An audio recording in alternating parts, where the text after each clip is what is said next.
1985 Thiruvananthapuram university കോളേജിലെ ബിരുദ വിദ്യാർത്ഥിയായ ലാൽ എന്ന ചെറുപ്പക്കാരൻ ഗുരുവായൂർ ക്ഷേത്ര ദർശനത്തിന് പോയി. ഒപ്പം 2 സുഹൃത്തുക്കളും ഉണ്ടായിരുന്നു. ക്ഷേത്രത്തിൽ നിന്ന് മുറിയിലേക്ക് മടങ്ങുമ്പോൾ മുറിയിലെത്തിയ കൊച്ചുകുട്ടി അന്നത്തെ പത്രം ലാലിൻ്റെ നേർക്ക് നീട്ടി. 1-ാം പേജിൽ കണ്ട ഒരു വാർത്ത അയാളുടെ മനസ്സിനെ വല്ലാതെ അസ്വസ്ഥമാക്കി.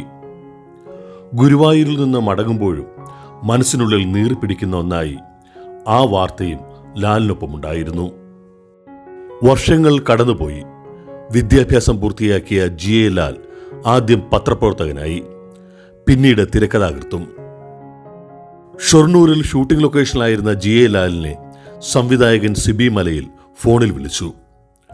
പുതിയ സിനിമയ്ക്ക് അനുയോജ്യമായ കഥ വല്ലതുമുണ്ടോ എന്നറിയാനായിരുന്നു സിബി ഫോൺ ചെയ്തത്. ആ ത്രില്ലിൽ ലാൽ ഒരു കളവ് പറഞ്ഞു. മനസ്സിലൊരു കഥയുണ്ട്.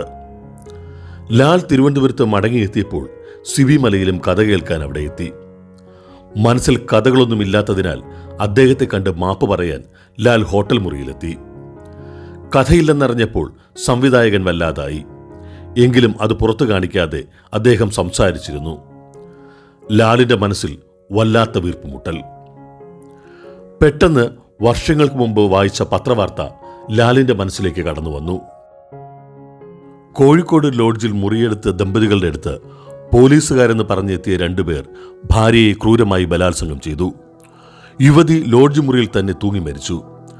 അപമാനം സഹിക്കാതെ ഭർത്താവും അവിടെ തന്നെ ആത്മഹത്യ ചെയ്തു. ലാൽ ഇതൊരു സിനിമയുടെ കഥാരൂപത്തിൽ സിബി മലയിലിനോട് പറഞ്ഞു. 1997 സിബി മലയിൽ GA ലാൽ കൂട്ടുകെട്ടിന്റെ നീ വരുവോളം എന്ന സിനിമ തിയേറ്ററിലെത്തി.